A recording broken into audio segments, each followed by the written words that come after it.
할렐루야. 아멘. 하나님은 사람이 눈으로 볼 수 없는 분입니다.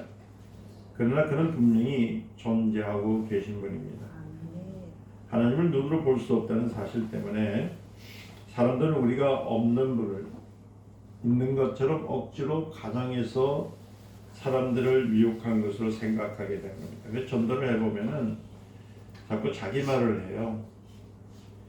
그러나 눈으로 하나님을 볼 수 없다는 이유로 하나님의 존재를 부인하는 것은 어불성설입니다.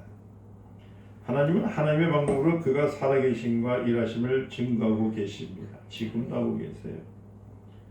사람의 눈이 가진 능력은 짐승의 눈만도 못할 때가 얼마나 많은지 모릅니다. 그런 눈으로 하나님을 볼 수 없다는 이유 때문에 하나님의 존재를 부인한 것은 매우 악한 일이라고 할 수가 있습니다. 하나님은 말씀으로 우리에게 자신을 나타내려고 하셨습니다. 말씀은 영원전부터 하나님과 함께 계셨고 또 하나님의 생각과 하나님이 하신 일과 또 장차 하신 일들을 모두 알고 계셨다는 거예요. 여러분, 아담과 하와가 처음에 알몸으로 있을 때 그들은 부끄러움을 알았을까요? 몰랐을까요? 몰랐습니다. 그런데 여러분도 이 진리를 좀 알고 계시면 여러분들이 눈이 좀 열릴까 싶어서 먼저 이 말씀을 드리려고 하는 거예요. 아담과 하와가 옷을 벗고 있었습니다. 그러면 천사들은 옷을 입었을까요? 벗었을까요? 이러면 또 이제 상상의 나이를 막 입었을까? 없을까? 벗었을까? 입었다는 사람, 벗었다는 사람 생길 거예요. 그러면 하나님은 옷을 입고 계셨을까요? 벗고 계셨을까요? 이것도 참 문제예요. 그죠? 그래서 신앙생활 할 때 생각을 하지 않고 신앙생활하면은 미혹받아요. 유혹받아요. 여러분들 저주의 길로 갈 수밖에 없습니다. 하나님은 옷을 입고 계셨습니다. 영광의 옷을, 거룩한 옷을. 천사들도 하나님의 빛을 통해서 옷을 입고 있었습니다. 그런데 유독 인간에게는 왜 옷을 입고 있지 않았을까요? 옷을 입고 있지 않은 것이 아니라 하나님이 아담과 하와를 처음 지으셨을 때 벌거벗었다는 것의 표현은 무엇을 얘기하고 있냐면 세상 것이 아니다는 뜻이에요.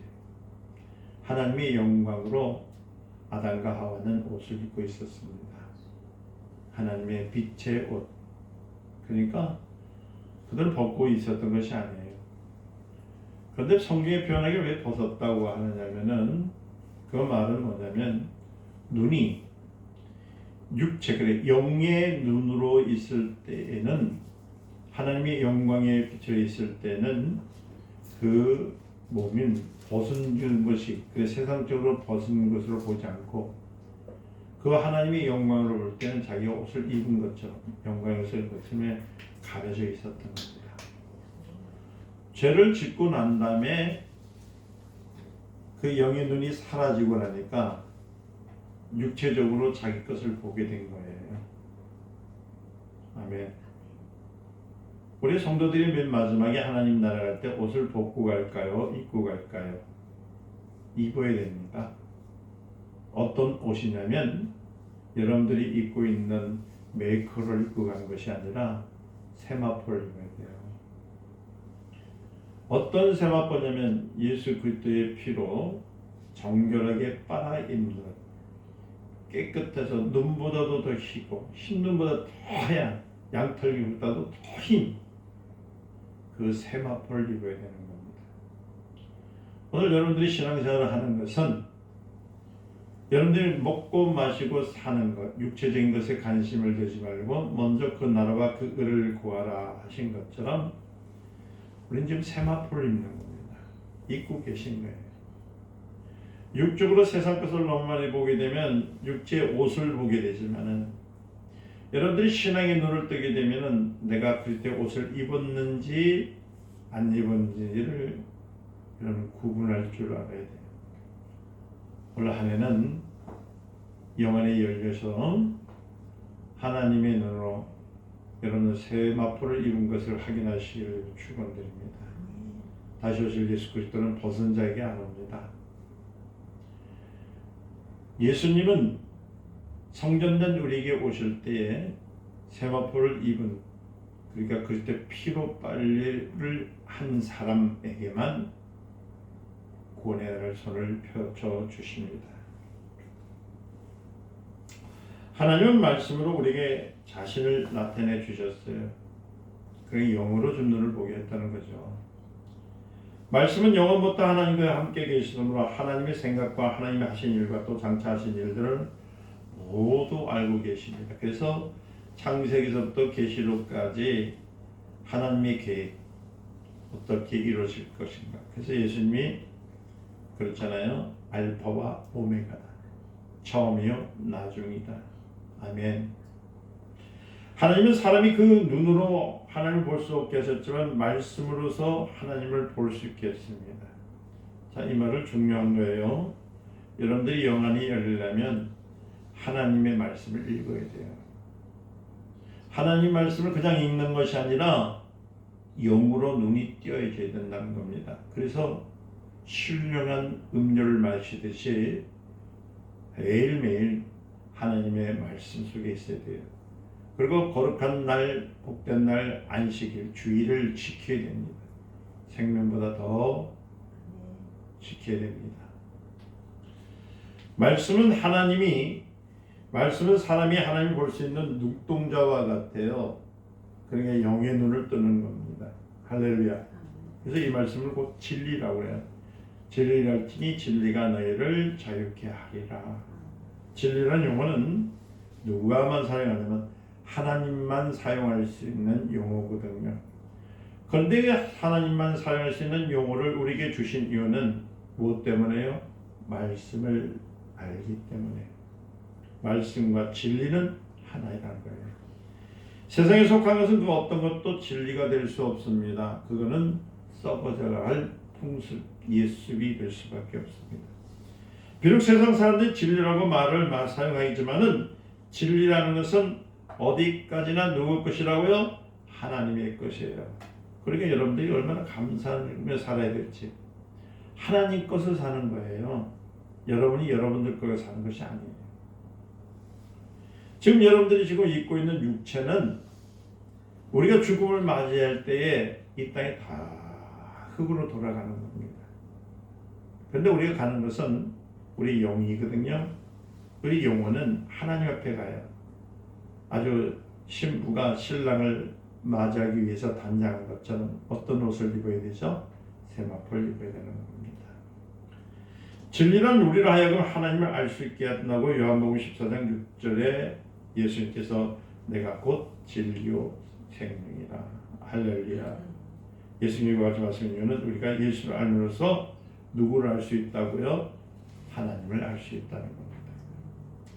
예수로 말미암지 않고서는 아무도 하나님을 볼 수 없고 아무도 하나님을 알 수 없고 아무도 하나님께로 올 수가 없습니다. 우리는 진리를 믿는 자들입니다. 말씀을 믿는 자입니다. 진리에 계신 예수 그리스도를 믿는 사람들입니다. 세상 것을 믿는 사람들이 아니에요. 진리가 아니면 하나님을 볼 수 있는 영감도 얻을 수가 없습니다. 하나님을 볼 수 있는 눈도 뜰 수가 없습니다. 진리가 있을 때만이 하나님을 볼 수 있고 진리가 있을 때만이 하나님의 아는 영감이 열리는 거예요. 어떤 분들이 10년 초만 되면은 이제 기도원에 가서 기도를 받아야 된다고 그래요. 그걸 왜 합니까? 그러니까 영안이 좀 열리기 위해서요. 저는 아직까지도 지금 목사님들이 저한테 지금 퀘스천 마스를 탁 하고 있습니다. 왜냐면 제가 그 연계를 올라갔다라고 제가 제 스스로 소문을 냈었거든요. 옛날에 한 20년 전에. 사실이에요. 20대 초반쯤에 있을 때 기도할 때 무릎 꿇고 올라갈 때 하늘을 뚫고 올라갔죠. 그리고 초반에 이제 결혼을 하고 나서 하나님이 불러주심을 통해서 기도는 올라가서 기도할 때 제가 몸이 한 1m나 2m 정도 떴어요. 그리고 여러분들 볼 때 그냥 뭐 영이 떴다, 아니요, 육체가 떴어요. 같이 붕붕 떠가지고 그 기도원에서 한 많은 분들, 그러니까 많았죠. 그 하늘산 기도원이라면 크거든요. 그때는 정말 10,000명 이상 들어온 곳인데 다 보고 웃는 가운데서 떴어요. 옆에 있는 젊은 청년들이 제 손을 잡았는데 너무 뛰다 보니까 손을 놔버렸거든요. 그때도 올라갔었어요. 근데 제가 무서워가지고 내려왔어요. 뚫고 올라가긴 올라갔는데 머리를 뚫고 타고 올라가 보니까 너무 컴컴한 것 같아가지고 주여 하고 내려왔는데, 하여튼 이 얘기를 저희 목사님들한테 제가 얘기를 했거든요. 영계를 뚫는 법이 무엇이냐 해서 제가 설명을 해줬거든요. 어떻게 뚫느냐? 그건 말씀입니다. 아멘. 내가 하나님의 전나의 나라에 올라가기, 그거는 영계를 뚫을 수 있는 것은 하나님 말씀이 내 영 안에 들어갈 때, 그때 영감이 들어오는 거거든요. 마음을 다하고 뜻을 다하고 목숨을 다하여 힘을 다하여 주 너 하나님을 사랑하라. 그 말씀이 내 가슴 속에 딱 파괴됐을 때 그 말씀을 붙들고 기도하니까요, 올라가더라는 겁니다. 그리고 많은 목사님들은 이 얘기를 해드렸는데도 아직까지 못 갑니다. 못 갔어요. 그러면서 저한테 물어봅니다. 어떻게 올라가냐고요. 또 말합니다. 말씀을 붙들어야 영감이 열립니다. 아멘. 영이 열려요. 영의 눈이 열립니다. 여러분들 자체가 옷을 벗었는지 입었는지, 입게 입었는데 세마포로 깨끗이 씻겼는지 안 씻겼는지 영안이 그때 열리는 거예요. 그런데 그것을 보지 않냐고 자꾸만 기도원에서 어떤 목사님들을 통해 가지고 눈이 열리려고 합니다. 그러니까 점쟁이 비슷한 분한테 가서 영감 받으려고, 예언 받으려고 해요. 그래서 이 목사로서요, 12월 달하고 1월 달 초 되면요, 초긴장이에요. 우리 또 성도님들이 또 어떤 또 간데 가가지고 점치듯이 예언 받으러 가지 아니한가. 그래도 우리 명성교회 사랑하는 성도님들은 거기 가는 분이 없기 때문에 다행이에요. 그러나 제가 아는 분들 중에 극히 소수, 그러니까 저 이웃 동네에 있는 분들, 이 동네 말고 저 물 건너 산 건너 있는 분들이 그럴 수도 있지 않은가 해서 노심초사하는 거예요. 우리는 진리로 인해 행복을 얻습니다. 사람들은 되게 물질을 행복의 기준으로 삼고 있어요. 그렇게 전부 다 보면 10년차에 혹시나 로또라도 걸릴까, 혹시나 기인이 만나서 좋은 일을 생기지 아니할까, 그걸 놓고 기도하시는 분들이 얼마나 많은지 몰라요. 여러분들, 우리는 복의 근원이신 하나님을 만났습니다. 아멘. 오늘 신년 첫 예배 감사 예배는 하나님 앞에 내가 복의 근원이신 하나님의 복을 가지고 출발하는 예배입니다. 할렐루야. 사람들은 심지어 신자들마저도 물질과 복을 동일시하고 있어요. 그래서 성도들은 복을 받지 못한 것은 바로 무슨 이유냐면은 하나님이 주신 복과 세상 복이 같다고 생각을 해요. 안 같아요. 물질이 아무리 많아도 그 물질을 힘입어서 영생에 들어갈 수 있는 사람은 하나도 없습니다. 하나님 나라는 돈 갖고 가지 못해요. 복이란 것은 누구냐면 하나님의 고유의 권능입니다. 능력이에요. 그래서 하나님이 우리에게 복을 주셨을 때 그 권능이 나한테 왔을 때 그 복을 받는 것이지, 그 복이 땅의 것을 가지고 복이라 한다면 그 참 입장이 참 곤란해지는 거예요. 마태복음 25장 34절 보니까 예수님께서 감히 자신이 복을 준다고 말씀하지 않으시고 어떻게 말씀하시냐면 내 아버지께서 복을 받을 자들이라 이렇게 말씀하시면서 하나님이 복을 주시는 분이라는 것을 강조하셨던 겁니다. 아멘. 예수께서 승천하시기 전에 제자들에게 줄 수 있었던 가장 큰 선물은 그들을 위해서 무엇을 빌어주냐면 복을 빌어주는 겁니다. 복을 빌어주는 건 뭐예요? 자녀의 능력, 권세를 주는 거예요. 아멘. 여러분들은 자녀의 권세를 받았습니다. 복 받았다는 얘기예요. 복이란 것은 뭐냐면은 바로 하나님의 행복입니다. happiness. God is happiness. 아멘. 하나님 안에 있는 행복이 나한테 있다는 거예요. 복을 받았단 말은 하나님의 행복으로 행복하다는 뜻이 복입니다. 복은 하나님만이 가지고 계시는 하나님의 재산입니다. 근데 그 재산을 우리에게 주셨어요. 하나님은 사랑하는 자들에게 이 복을 주셨습니다. 하나님으로 행복하고 행복해서 행복을 누리라고요. 우리는 다 하나님의 자녀들입니다. 자녀에게는 부모로부터 모든 것을 상속받을 권리가 있지요. 다 있습니다. 빚도 권리를 통해서 받을 수 있습니다. 부모의 한결같은 꿈에 자신의 행복을 자녀들에게 나눠주는 것이 부모이거든요. 우리는 진리를 알므를 통해서 하나님으로부터 복을 받는 사람들. 근데 하나님의 말씀 안에는 이 복이 다 담아져 있다는 거예요. 그런데 이 성경 속에 귀신의 말도 기록되어 있고 불신자의 말도 기록되어 있고 마귀의 말도 기록되어 있지만은 우리가 성경 속에 발견되어야 할 것은 뭐냐면 진리 대신 예수 그리스도입니다. 아멘. 하나님의 말씀이에요. 이는 마치 여러분 밤 열매를 먹기 위해서 밤 아시죠? 밤 먹기 위해서 가시 덮인 것들을 어떻게 해요? 뜯어내야 되잖아요. 발라내고 또 단단한 껍질을 벗겨야 할만이 안에 있는 것을 먹던 것처럼 비록 성경에 여러 가지 세상의 일들의 이야기들이 섞여 있지만 우리는 그 안에서 무엇을 발견해야 되냐면 진리를 발견할 줄 알아야 되는 거예요. 아브라함은 하나님께서 주시는 복을 받고 복의 근원이 되었습니다.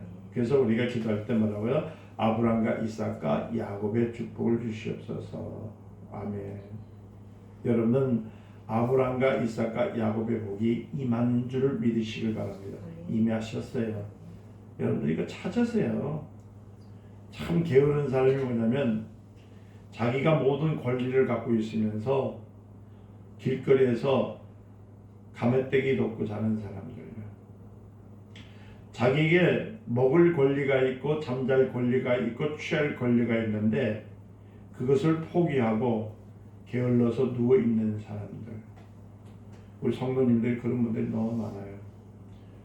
자기에게 하나님께서 이미 다 주셨는데 그걸 구하려고 10년째 첫 발부터 어딜 가려는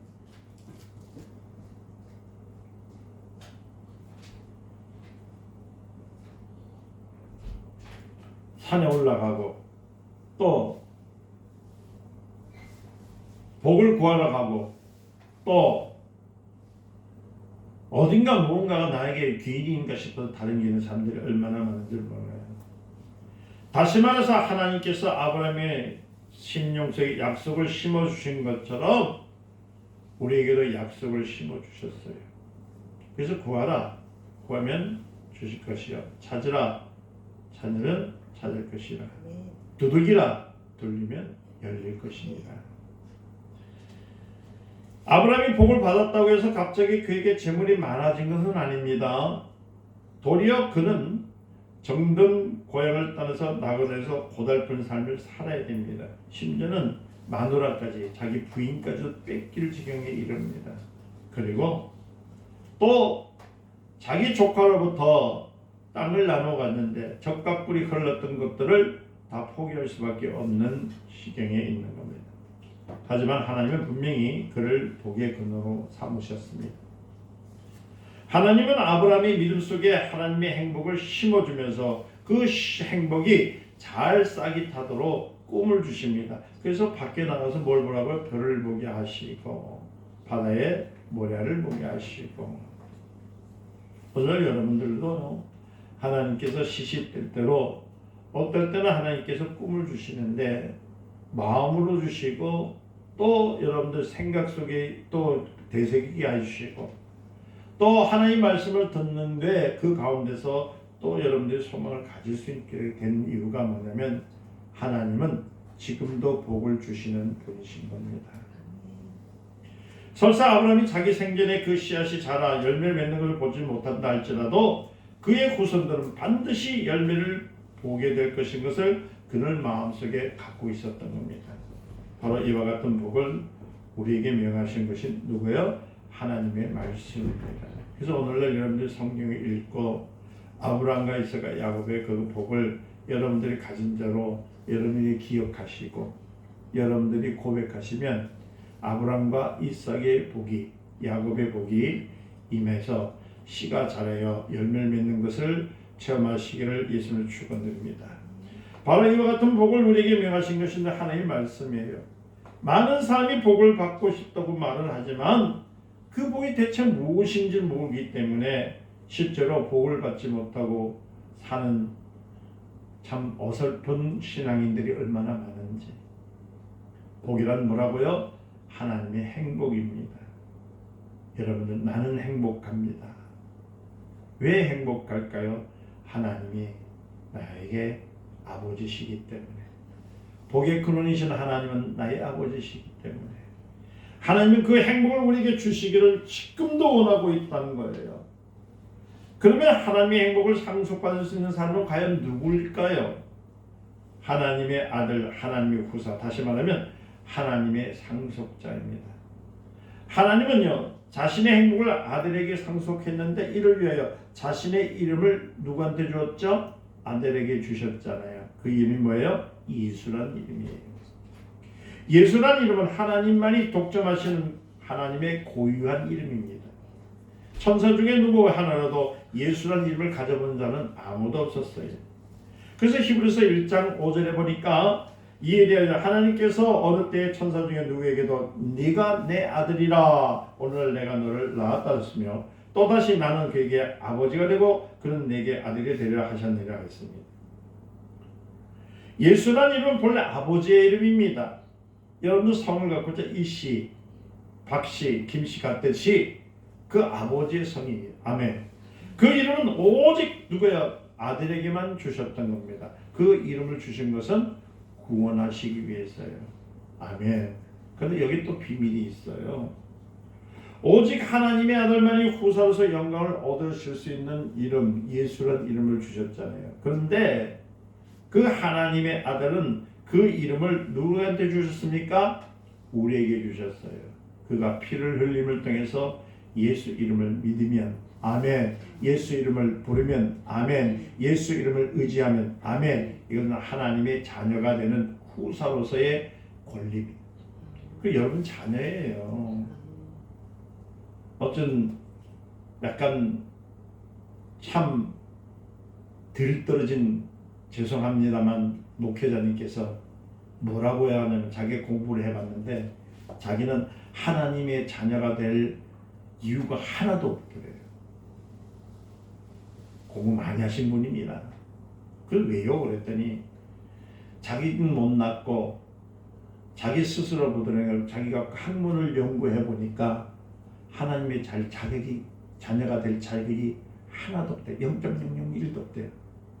당연한 걸로서 왜 연구했는지 몰라. 그건 마치 뭐냐면은 가인의 부인이 누구냐라고 연구하는 사람과 똑같아. 그냥 똑같아.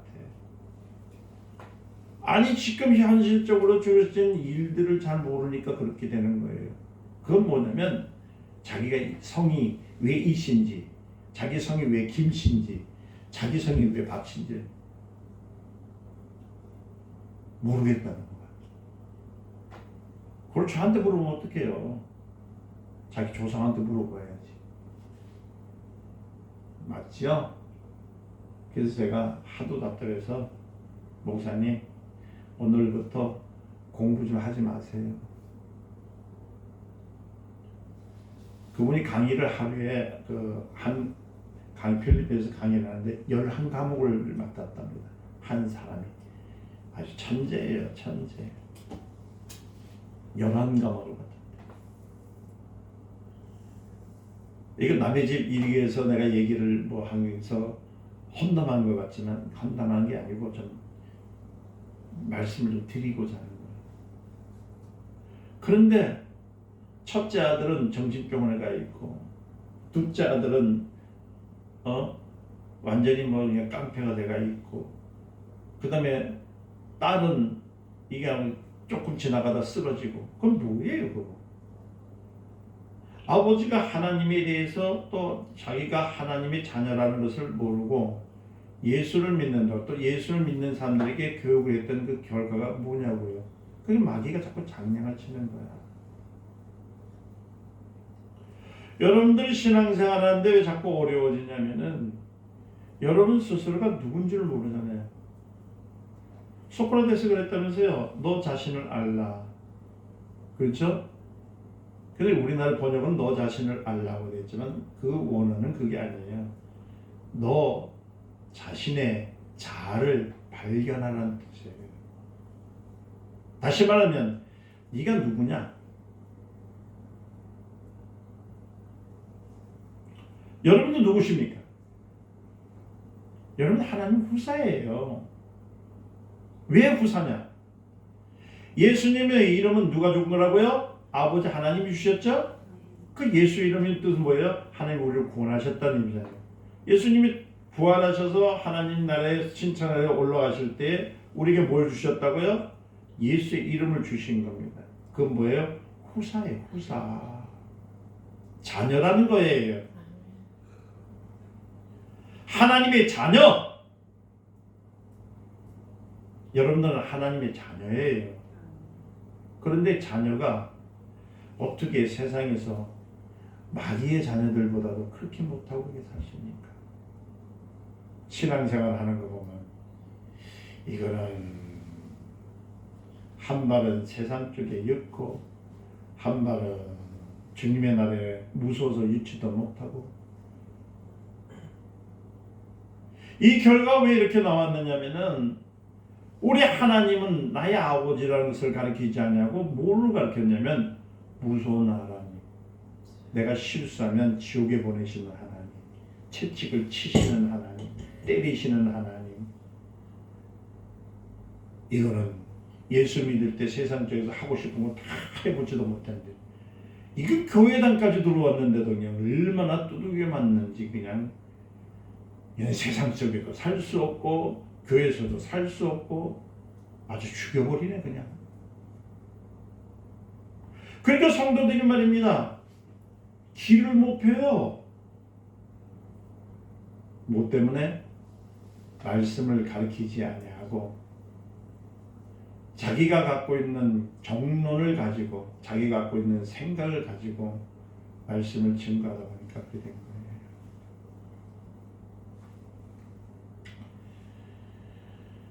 요한복음 17장 11절부터 12절의 말씀 보니까 나는 세상에 더 있지 아니오나 저희는 세상에 있사오니, 우리를 봐가지고 얘기합니다. 나는 아버지께로 가옵나니 거룩하신 아버지여 내게 주신 아버지의 이름으로. 아버지의 이름 뭐예요? 예수의 이름이죠.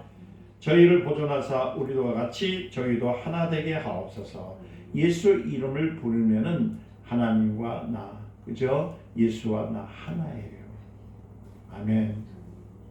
내가 저희와 함께 있을 때 내게 주신 아버지의 이름으로 저희를 보존하여 지켜주셨나이다. 그 중에 하나도 멸망하지 않고. 그러니까 예수 이름을 부르면 구원이 맞죠? 아멘. 멸망하지 않아요.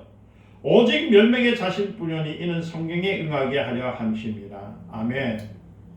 요한복음 17장 26절에 보니까 내가 아버지의 이름으로 저에게 알게 하였고 또 알게 하리니 이는 나를 사랑하신 사랑이 저희 안에 있고. 아멘. 하나님의 사랑이 예수 그리스도 안에 있는 것처럼 그 사랑이 누구 안에 있다고요? 나와 여러분들 안에 있다는 거예요. 나도 저희 안에 있게 하려 하십니다. 할렐루야. 하나님의 아들은 당신의 피로 산 자로서 아버지의 이름을 주시기를 간절히 원하고 있다는 겁니다. 오늘 우리는 하나님을 아버지라고 부르는 하나님의 자녀입니다. 아멘. 따르세요. 나는 하나님의 자녀이다. 이제는요, 여러분들 누가 너 하나님 자녀 맞냐? 이러면 정정날 맞다고 해요. 왜요? 오늘 읽었잖아요. 그래 성경을 알아야지. 로마서 8장 17절에 보면은 이런 말씀이 있습니다. 자녀이면 또한 후사. 후사는 뭐예요? 상속을 받을 자입니다. 하나님의 후사여 그리스도와 함께 한 후사이니 우리가 그와 함께 영광을 받기 위하여 고난도 함께 받아야 될 것입니다. 그러니까 여러분들이 당연히 세상 사람들이 여러분들 예수 믿는다고 손가락질 하잖아요. 당연한 거예요. 그럴 때마다 기뻐하세요. 아, 나 예수쟁이 맞구나. 너 친구들이 얘기하기를 야, 네 그런 생각하면서 세상에 온 나 똑같이 나처럼 먹고 마시고 같이 놀고 너는 세상 사람들보다 더 깡패짓 하는데 그래도 너 하나님 자녀야? 그럴 때 여러분들 수그러지지 마시고 정정당당히 얘기해요.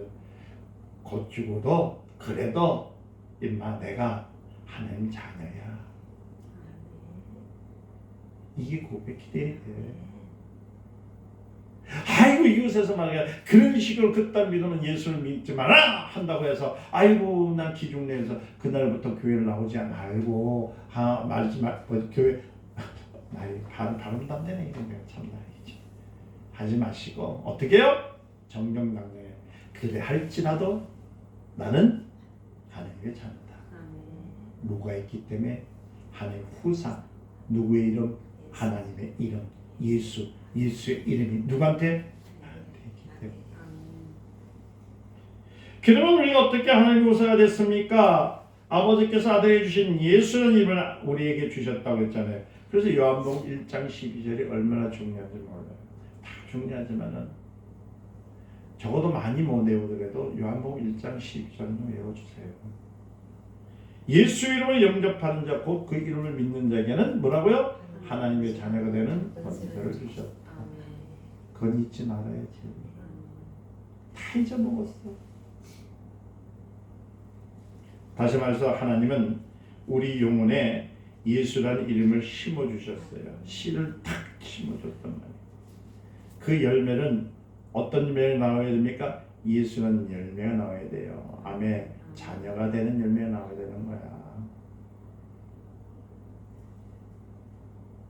여러분 자녀입니다. 마귀나 귀신도 입으로 예수의 이름을 부를 수 있습니다. 여러분들 무당도 예수 이름 불러요. 뭐 부를 수 있어요. 그러나 그들의 영 안에 예수 이름을 심어준 적이 있을까 없을까? 없습니다. 그 씨는 반드시 무엇이 있어야 되냐면 피가 있어야 돼요. 피가 있어요. 그때 흘리신 피가 있어야 생명이 들어갑니다. 오직 사랑하는 아들과 아들의 피로 구속된 우리에게만이 그 이름을 심어주신 것. 우리가 예수 이름으로 받은 모든 약속에 대하여 증거하는 것이 뭐냐면 여러분들 옆구리에 차고 폼 잡으라고 주신 성경책이 아니라 그 성경 안에 하나님의 자녀가 되는 권세 열쇠 키가 그 안에 있다는 것을 알아야 합니다. 그 성경을 한 구절을 읽더라도 알고 읽으면 아멘. 그게 능력인 거예요. 여러분 성경 몇 장 정도 됐죠? 66권으로 되어 있죠? 많이 왔어요. 창세기, 출애굽기, 신명기 한게 막 넘어가니까 이제 막 잊어먹기 시작해요. 그죠? 지구상에서 아브라함과 그의 하나님에 대한 기록이 많이 있지만 성경으로 인정된 것은 몇 권 있어요? 66권밖에 없습니다. 이런 다른 기록들과 비교해 볼 때 66권의 책에 대해서 분명히 다른 점이 있기 때문이에요.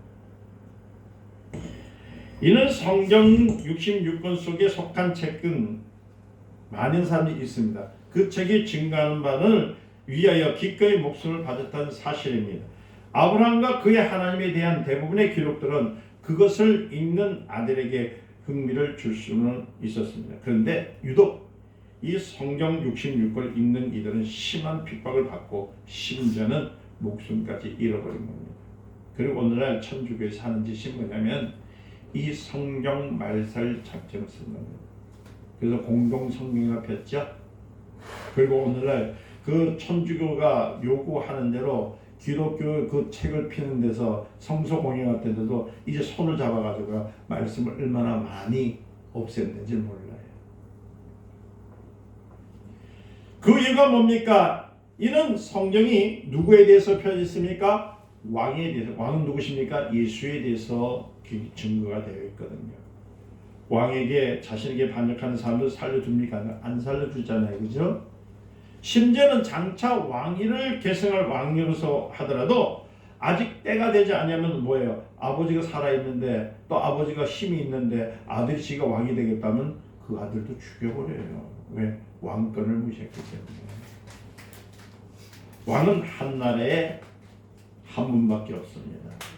그런데 성경은 그것을 읽는 사람들마다 또 다른 왕이 계시다고 고백하고 만들기 때문에 여러분들 성경 읽을 때 뭐냐면 왕을 얘기하는 거예요.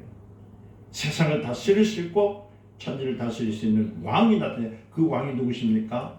바로 예수님이세요.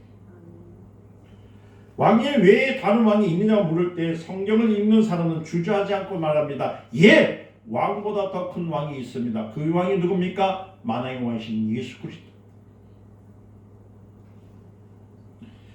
이에 화가 난 왕이 그들을 맷돌로 갈아 죽입니다. 톱으로 쳐서 죽이고 사적으로 넣어서 죽이고 불로 태워 죽이고 그들을 구차히 목숨을 보존하지 않고 한결같이 왕이 온다는 얘기하고 죽었던 것이 구약이에요.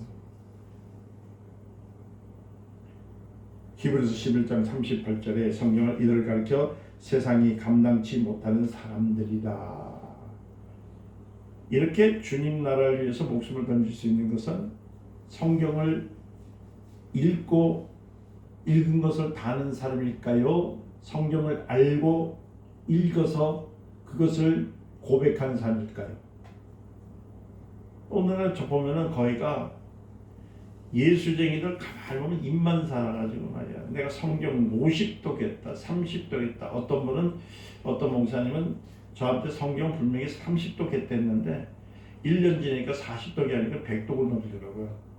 또 그 다음에 10년 지니까 지금 150독을 했대요. 자기가. 진짜 기가 막혀가지고 지금 150독. 그러면 성경을 150독을 하려면 1년에 한 권씩 하면 몇 년? 15년 동안 성경 읽었다고. 근데 그분은 성경 읽을 시간이 없어요. 온 동네 다니면서 복음 전하러 다니고요. 또 온 동네 다니면서 부흥회 다니고요. 온 동네 돌아다니면서 사람들 간섭하러 다니는데 무슨 성경을 읽냐고요. 거짓말도 아주 그냥 스케일이 크게 해야 돼요. 크게 해야 돼요. 저는 스케일이 작기 때문에 몇 독 했습니까? 모르면 몇 독 했다 소리 못해요. 또 우리 목사님 물을 거예요. 나한테만 얘기해 주세요. 몇 독 했을까? 그건 기도 많이 하시고 난 다음에 물어보세요. 자, 구약 성경은 뭐라고요? 왕이 오신다는 걸 주장했고 신약 성경은 왕이 다시 오신다는 걸 주장한 거예요. 뭐라고요? 구약은 왕이 오실 것. 신약은 뭐라고요? 이 왕이 다시 오실 것. 그게 재림에 대해서 얘기하는 거예요. 어떤 사람이 성경을 100번 읽었다 해도 왕이 오신다는 사실을 발견하지 못하면 이는 성경을 헛되게 읽은 거예요. 백독 천독 하면 뭐예요? 왕이 오신다는 것을 믿지 않는데. 성경을 다시 말씀드리면 왕에 대한 이야기입니다. 아멘.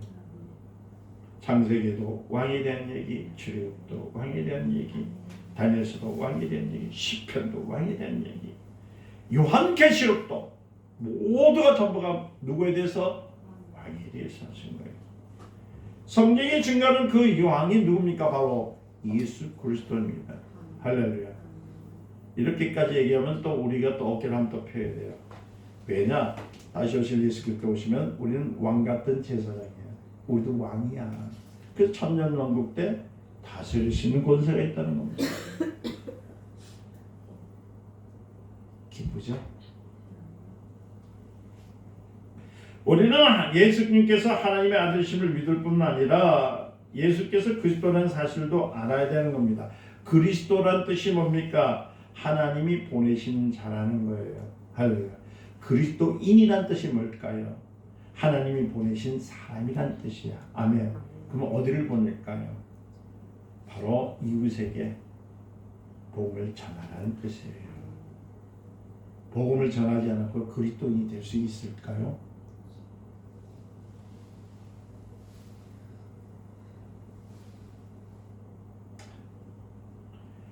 우리는 우리 앞에 나타난 하나님의 아들 신격의 구경만 해서는 안 됩니다. 하나님께서 나를 위해서 그를 보내셨다는 사실을 깨달아 알아야 돼요. 그러니까 신앙생활 할 때에 말씀을 들을 때 정말 하나님 말씀을 붙들어야 돼요. 하나님께서 나를 위해서 그를 보내주셨고 죽게 하시고 내 영혼 깊은 곳에 들어오시겠는데 내가 이를 거절하게 되면 하나님의 실망이 얼마나 크겠냐는 겁니다. 그토록 소중한 하나님의 은혜를 거절한 사람이 하나님께서 무슨 쓸모가 있겠냐고, 무슨 복을 받을 수 있겠냐고. 하나님의 아들이 우리에게 가지고 온 것은 무엇이냐면 바로 후사의 권세를 주셨습니다. 무슨 권세? 후사의 권세, 후사. 즉 하나님의 아들은 하나님의 후사입니다. 다스릴 수 있는 사람. 그는 부활하셔서 하나님의 영광을 받으셨잖아요. 그리고 우리가 장차 부활하여 예수 그리스도와 함께 무엇이 된다고요? 후사가 될 사람. 그게 성도입니다. 여러분들은 하나님의 후사예요. 그러니까 천국을 소유할 수 있고 다스릴 수 있는 권세가 있다는 겁니다. 히브리서 1장 6절에 그리스도를 우리의 맏형이라고 했습니다. 누가요? 예수는 우리의 맏형이에요. 우리를 가리켜 그의 아들이라고 히브리서 2장 11절에 말씀하고 있습니다. 제가 말하는 게 아니라 성경이 말하는 거예요. 우리는 그가 받은 영광을 받을 것이고 그가 누리는 행복하게 될 것이에요. 그러니까 천국을 소유할 것이 우리는 갈 수 있는 거고요. 당연한 거예요. 당연한 거야. 나 천국 못 가 이러면은 아직 자기는 그때 피의 씨가 내 안에 없다는 결론입니다. 하나님께서 우리에게 베푸신 은혜가 이처럼 큰데도 사람들은 이것을 믿지 않고 마치 구걸하듯이 교회에서 복 주세요, 돈 주세요, 생명 주세요 하니 얼마나 답답해. 우리 교회 크게 해주세요. 그거 뭐예요 그게?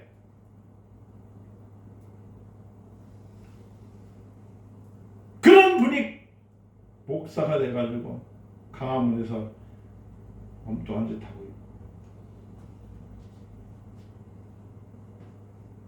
그 열정으로 생명을 위해서 쓴다면 벌써 대한민국은요 복음화 됐을 거예요. 목회자가 뭐 하는 것이요? 생명을 위해서 사용돼야지.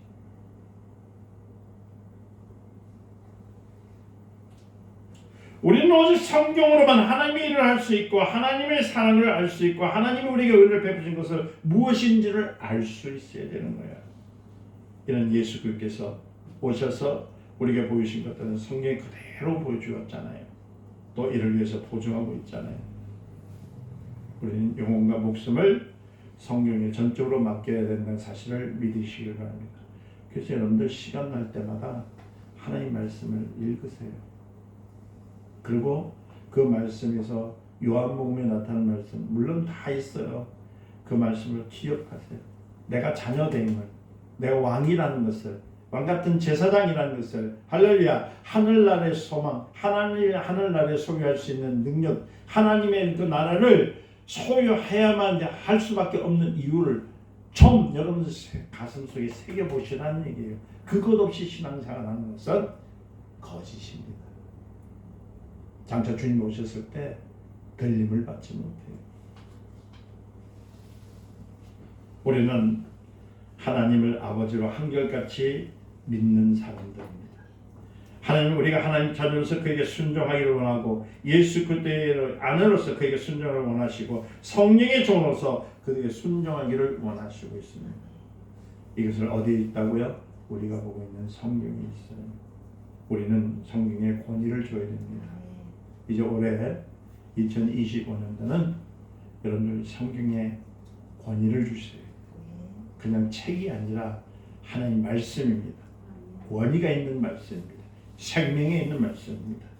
우리가 성경에 권위를 줄 때 우리는 믿음이 살아나고 아멘, 능력이 생기고 아멘, 우리 영안이 열려서 내 자신이 벗었는지 입었는지 알 수 있다는 사실을 믿으시고 여러분들 영혼이 성령의 권위를 인정하시기를 예수님의 이름으로 간절히 축원드립니다. 거룩하신 하나님 감사합니다. 말씀 속에 진리 가운데 저들을 다스려 주시옵소서. 임하시옵소서. 성령의 권위를 주님 인정하게 하여 주시옵소서. 예수님의 이름으로 기도드립니다.